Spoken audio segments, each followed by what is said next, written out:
மோட்டோரோல வந்து Moto G86 power அப்படிங்கிற ஒரு புது ஸ்மார்ட் ஃபோன் லான்ச் பண்ணியிருக்காங்க. பவரா? இந்த ஸ்மார்ட் ஃபோன் போன ஜென்ரேஷனில் லான்ச் ஆன மோட்டோவோட G85 அப்படிங்கிற ஸ்மார்ட் ஃபோனுக்கு சக்ஸஸராக வருது. இந்த நேம்லேருந்து நீங்கள் தெரிஞ்சிருப்பீங்கன்னு நினைக்கிறேன். G85 அப்படிங்கிற பேருக்கு அப்புறம் G86 பவர்னு வந்திருக்கு. அதாவது பேட்டரி லைஃப் இன்க்ரீஸ் ஆயிருக்கு. ஸோ மோட்டோரோட இந்த மோட்டோ G86 பவரில் என்னெல்லாம் விஷயங்கள் அப்கிரேட் பண்ணியிருக்காங்க, போன ஜென்ரேஷனை கம்பேர் பண்ணி பார்க்கும்போது என்ன விஷயம் கூடியிருக்கு, குறைஞ்சிருக்கு, அது மட்டும் இல்லாமல் எது நல்லா இருக்குது, நல்லா இல்லை, இது போக இந்த ஃபோனோட பாசிட்டிவ் நெகட்டிவ் கொண்டு எல்லாத்தையும் டீட்டெயிலாக இந்த வீடியோவில் சொல்கிறேன். ஸோ வீடியோக்குள்ள போக முன்னாடி சேனல் சப்ஸ்கிரைப் பண்ணிங்க, பக்கம் பெல் ஐக்கனை ப்ரெஸ் பண்ணி தொடர்ந்து உங்கள் ஆதரவுங்க. அப்படியே முடிஞ்சளவு இந்த வீடியோ உங்கள் ஃப்ரெண்ட்ஸ் மற்றும் ஃபேமிலிஸ்க்கு ஷேர் பண்ணி விடுங்க. இப்போ நம்ம இந்த வீடியோக்குள்ளே போகலாம். முதல்ல பில் குவாலிட்டிலேருந்து ஆரம்பிக்கலாம். ஃபோனோட பேக் சைட் நமக்கு வந்து PU மெட்டீரியல், அதாவது பிளாஸ்டிக் மெட்டீரியல் தான் கொடுக்குறாங்க. ஃப்ரேமும் சைடில் பிளாஸ்டிக் தான்.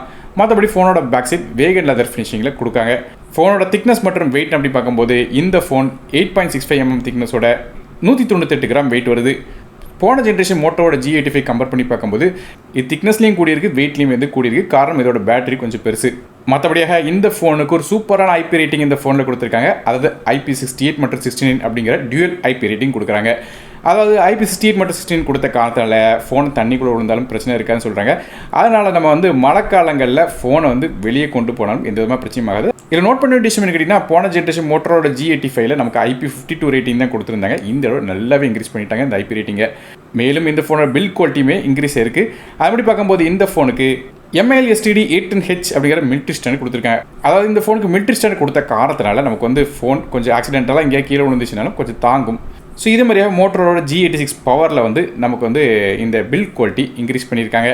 கலர்ஸ் அப்படின்னு பார்க்கும்போது மோட்டரோட இந்த G86 பவர் வந்து Pantone cosmic sky, Pantone golden Cyprus மற்றும் பேண்டோன் ஸ்பெல் பவுண்ட் அப்படிங்கிற 3 கலர்ஸாக வருது. அடுத்தபடியாக இந்த ஃபோனோட ஃப்ரண்ட் சைடோட டிஸ்பிளே பற்றி பேசலாம். இந்த ஃபோனில் ஒரு 6.67 இன்ச்சுக்கான 1.5K 10-bit POLED டிஸ்பிளே கொடுக்குறாங்க. வழக்கமாக மோட்டரோல வந்து இந்த கவு டிஸ்பிளே தான் அவங்க செக்மெண்ட் எல்லாத்துலேயும் கொடுத்துட்டு இருந்தாங்க. இந்த தடவை வந்து ஃப்ளாட் டிஸ்பிளேயாக இருக்குது. அதாவது நமக்கு ஃப்ளாட்டான ஒரு POLED டிஸ்பிளே கொடுக்குறாங்க. இந்த டிஸ்பிளேக்கு நமக்கு 120 Hz வரையும் ரெஃப்ரெஷ் ரேட் இருக்குது. பிரைட்னஸ் பார்க்கும்போது நமக்கு 1400 நிட்ஸில் ஹை பிரைட்னஸ் மோட்லையும், அதே 4500 நிட்ஸ் வந்து பிக் பிரைட்னஸ்லையும் கிடைக்குது. ஸோ போன ஜென்ரேஷன் மோட்டோ G85 பார்த்துட்டிங்கன்னா நமக்கு வந்து 1600 நிட்ஸ் வரைக்கும் தான் மேக்ஸிமம் பிரைட்னஸே கிடச்சிச்சு. ஆனால் இந்த G86 பவரில் பார்த்துட்டிங்கன்னா நல்ல ஒரு பிரைட்னஸ் கொடுத்துருக்காங்க. அது மட்டும் இல்லாமல் இதோட டிஸ்பிளேயோட ப்ரொடெக்ஷன் கூட்டியிருக்காங்க. அதாவது நமக்கு இந்த ஃபோனில் கார்னிங் உள்ள கிளாஸ் 7i அப்படிங்கிற கிளாஸ் வந்து பயன்படுத்துகிறாங்க. போன தடவை மோட்டோ G85 பார்த்துட்டிங்கன்னா நமக்கு கார்னிங் உள்ள கிளாஸ் 5 தான் கொடுத்துருந்தாங்க. ஸோ இது மாதிரியாக டிஸ்பிளேயோட ப்ரொடெக்ஷன் கொடுது. அது மட்டும் இல்லாமல் இந்த டிஸ்பிளேக்கு டிஸ்பிளே ஃபிங்கர் பிரிண்ட் ஸ்கேனரும் தராங்க.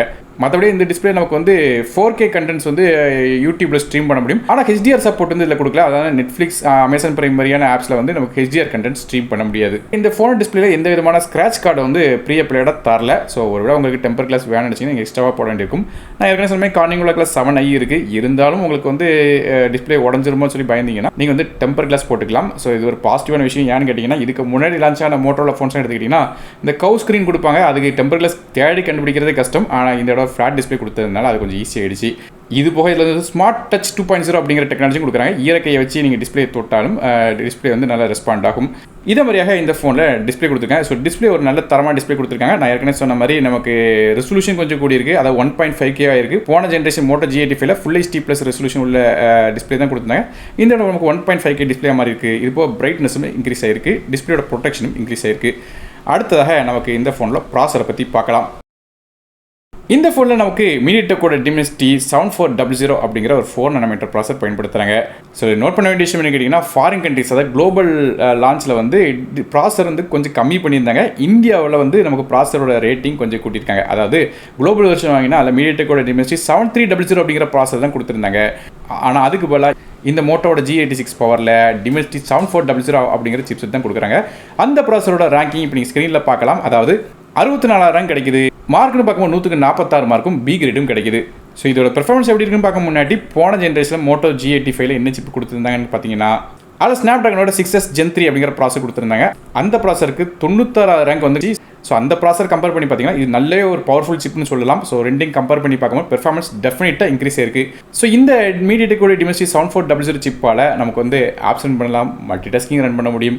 கேம்ஸ்னு பார்க்கும்போது internal games, mid setting games, சில ஹெவியான கேம்ஸ் கூட லைட்டாக செட்டிங்ஸ் வந்து குறைச்சி வச்சு விளாட முடியும். ஆண்ட்ராய்டு பெஞ்ச் மார்க் பற்றி தெரியணும்னு வச்சிங்கன்னா, இந்த ஃபோன் கிட்டத்தட்ட 6,87,000 வந்து நமக்கு ஆண்ட்ராய்டு பெஞ்ச் மார்க்கில் ஸ்கோர் எடுக்குது. அதுபோல் சிபியோட பெர்ஃபார்மன்ஸ் எப்படி இருக்குன்னு பார்க்கறதுக்காக த்ராட்டில் டெஸ்ட் வந்து நிறைய பண்ணியிருந்தா சொல்லியிருந்தாங்க.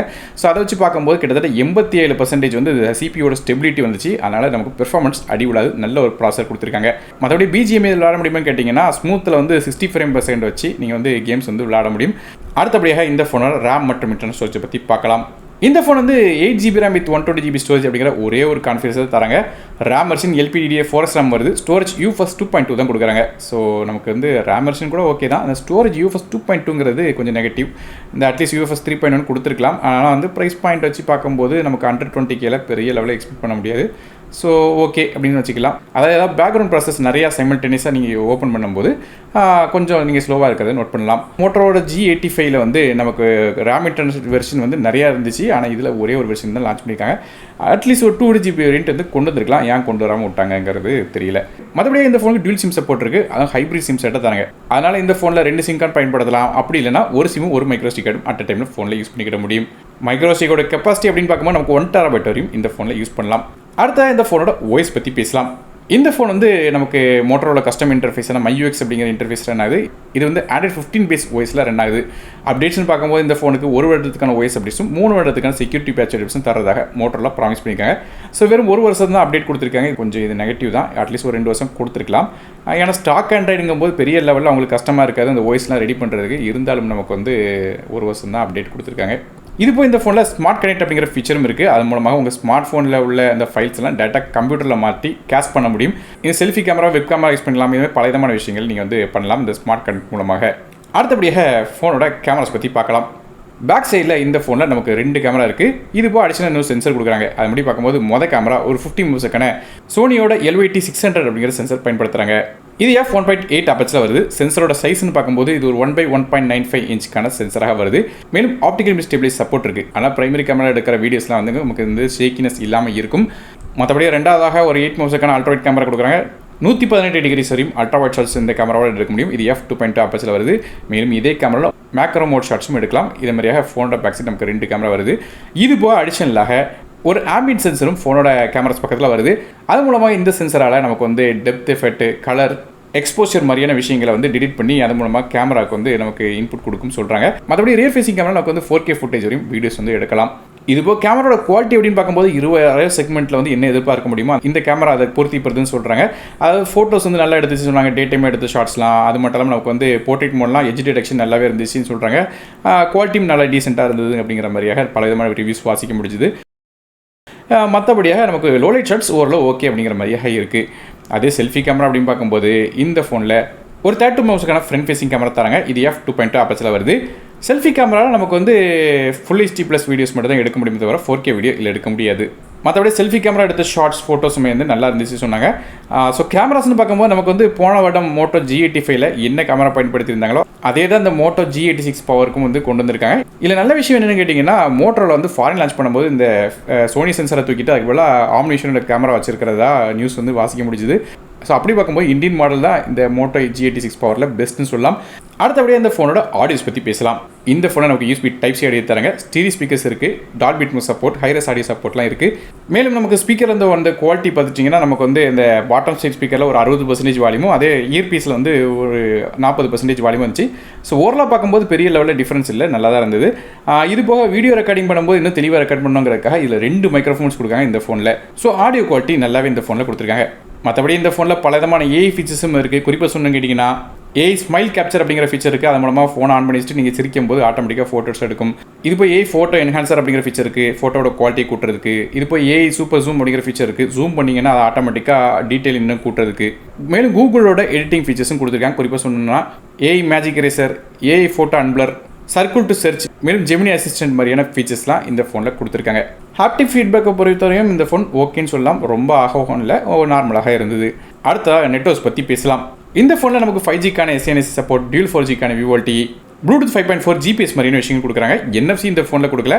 மற்றபடி நமக்கு போன ஜென்ரேஷன் கம்பேர் பண்ணி பார்க்கும் ப்ளூடூத் 5.4 வந்து இன்க்ரீஸ் ஆயிருக்கு. காரணம் வந்து புது சிப் கொடுத்ததுனால நமக்கு வந்து கூட கொஞ்சம் பெட்டரான கனெக்டிவிட்டி கிடைக்குது.